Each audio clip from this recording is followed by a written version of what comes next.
Hello and welcome back, my friend.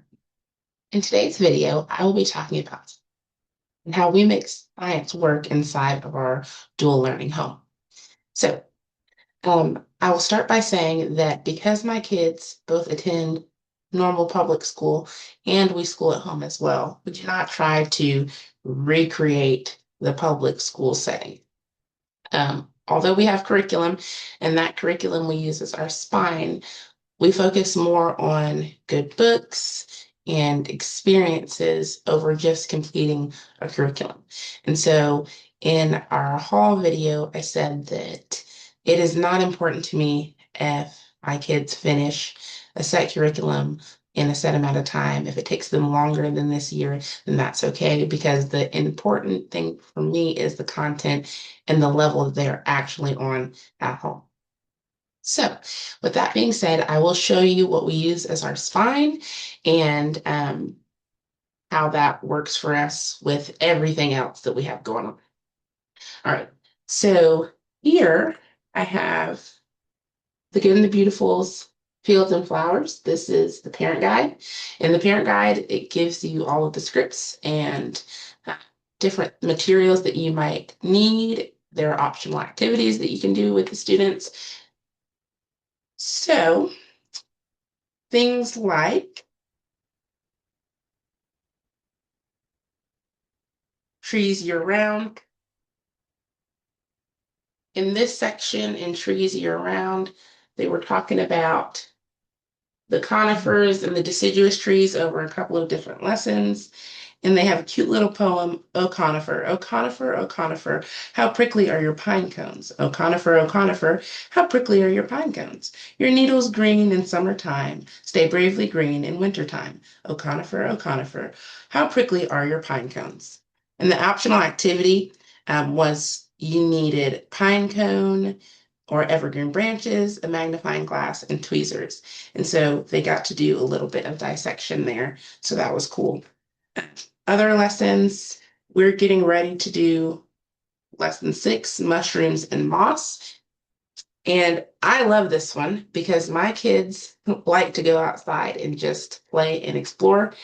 Um, and I was talking to them about moss the other day and asking them, do they know about moss? And do they know that moss is a non-vascular plant, that you can't see the veins the same way that you do on other leaves? And they said, oh, we never noticed that, but we do like pretending to make moss soup when we go outside. So just going outside and exploring is a big part of what we're doing this year because we are studying botany. And a large part of studying plants and understanding plants is getting outside and looking at them. Now, my son, we're still working on not taking all of the plants up and bringing them inside, but they do love them and they are pretty good about just exploring and going on nature walks. So, with the mushrooms and the moss, again, it gives you an opening, and there are some discussion points that you can also do after the opening and after you are done with the lesson. The discussion is really cool because it makes sure that they understand and comprehend what it is that you've been talking about without having to have a full-on worksheet for this. In this lesson, it also gives a story time, and it tells you a page number, and that page number is for the big book of science stories. So you go to that, and this is where science becomes our bedtime story, because it's easier for me to just go through these lessons and read the story than try to recreate a whole nother science block. And they enjoy them. So the story of two spurs, it's super cute, has a lot of beautiful pictures. You will hear me say this over and over again on this channel. What my kids love about the Good and the Beautiful is that it is good and beautiful. So they are very artistic kids. They like the pictures that are in here.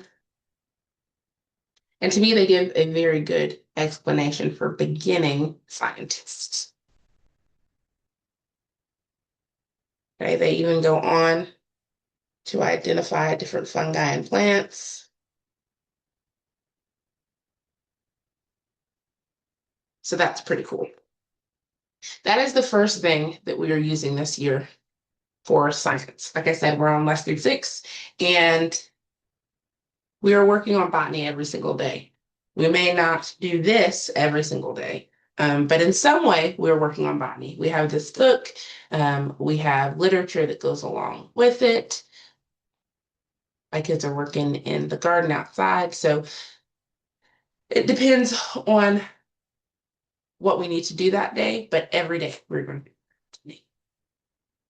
Now, after we get done with Little Hearts and Hands, Fields and Flowers, we will be looking at Exploring Creation with Botany by Apologia. And I am so excited about this because The Good and the Beautiful, Little Hearts and Hands is for K through 2. And they do a really good job providing just the basic knowledge of botany, basic knowledge exploring the world and exploring outside, right? So not only does it go into plants, it talks about parts of a plant, mosquitoes, butterflies, ants, bees, just generally going in the backyard, seeing what you can see, and trying to kind of understand and explain. On the flip side, Apologia is very scientific, and it gives some of those more content specific vocabulary words that they're going to need to understand things over time. So after we've worked in our garden, after we finish Fields and Flowers, then we're going to be looking at Apologia, and this is kind of what the lessons look like. So lesson 1 is botany. You're going to get some of those Latin roots and understanding how to break apart a word. So there's some morphology. I love when things cross over for language arts and science. Gonna look at phyla, vascular and non-vascular plants, moss, angiosperms, seedless vascular plants. Lesson 2, seeds. Take off your coat. So that's going to be an activity. Inside the seed, germination. Lesson 3, flowers. Even the flowers obey. The other thing about Apologia is it is a Christian-based science, and we love that. It may not work for everybody, but we love that because we already study Bible separately, but this gives us an opportunity to be able to look at our world and break some things down in the perspective of God and why he created those things. So that's cool. Lesson 4, pollination, bees, creation, formation, a bee's landing pad, nectar guides. Okay. And then the other lessons, I won't read all of the sections, but they're fruits, leaves, roots, stems, trees, seedless vascular plants, nature journaling. And you will see that I have all of these different notes on the side of here because I have gone through this myself. But it's very thorough. This is the older version. They have a newer version, but it's the same thing. It's the same thing. The newer version is just cuter, but the information is all sound and similar.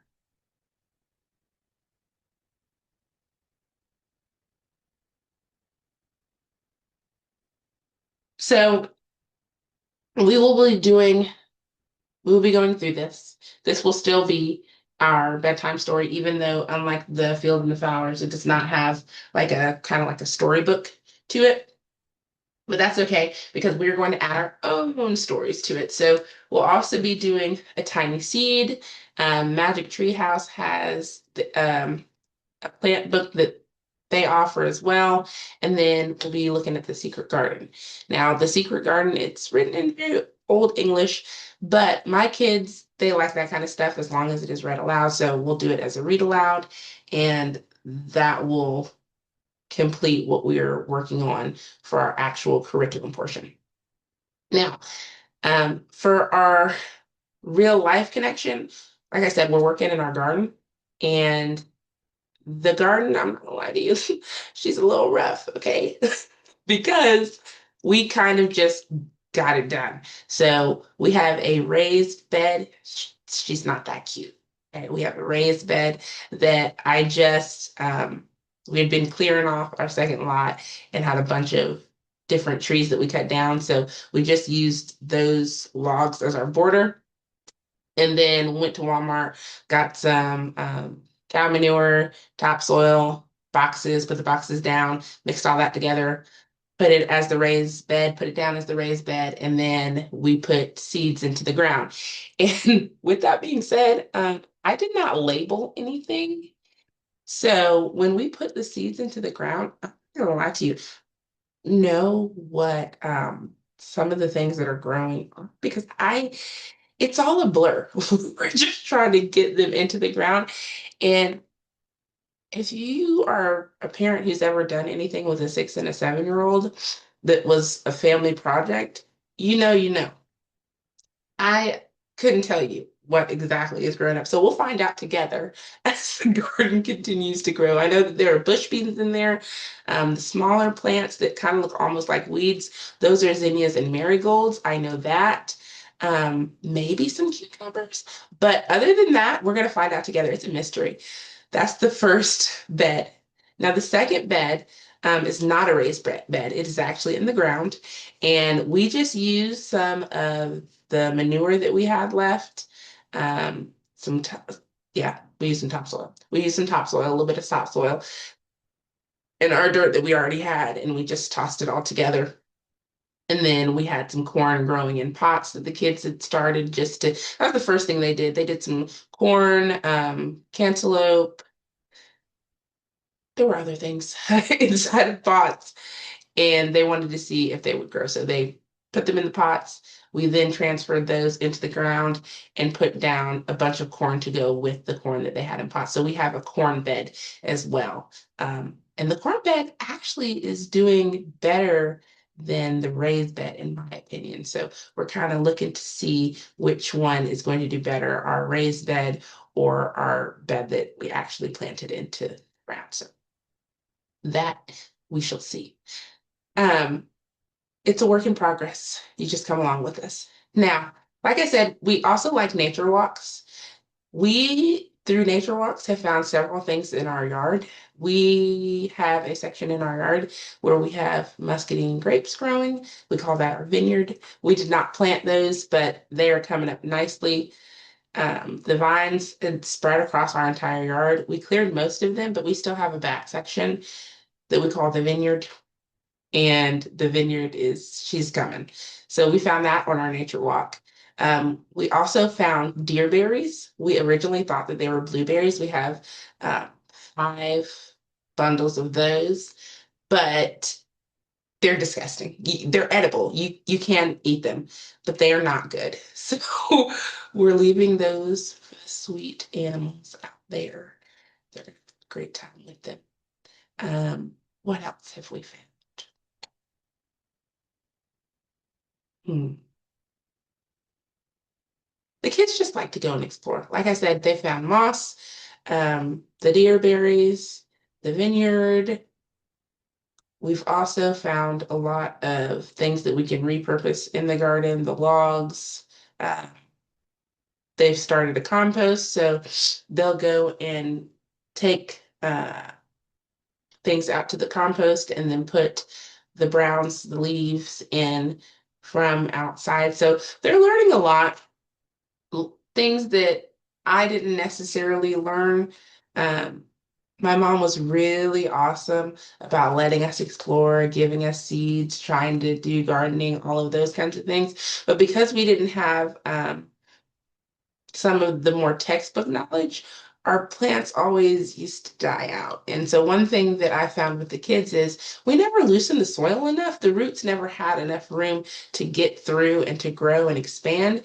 So with that, we also talk about plants having what they need, plant growth, uh, the the biology of a plant and plant parts, and then also pollinators. Pollinators are huge. So, like I said, we're growing the zinnias and the marigolds. We're doing that because we want those pollinators to come.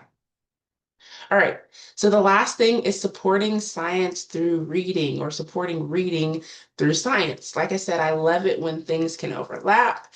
The last thing that we are doing is making sure that we reinforce concepts through reading. Um, this doesn't have to be an everyday thing. This is not something that I will have them sit down and do all the time, but things like just reading through a passage, answering vocabulary questions, answering comprehension questions, that's going to reinforce what they've already learned. And so, with that in mind, I have created a vascular and non-vascular organs of a plant resource that I'll link inside of the description below for you all. I made that for my children, but I'm sharing it out with everyone else if you're interested in that. All right, so that is science. That is everything that we are doing for science this year. It doesn't look perfect. It doesn't look clean, and everything every day will not be exactly the same, but it will be consistent. And that is what matters. Consistency over time, completion. If you like this content, please like and subscribe for more. Thank you so much. Bye-bye.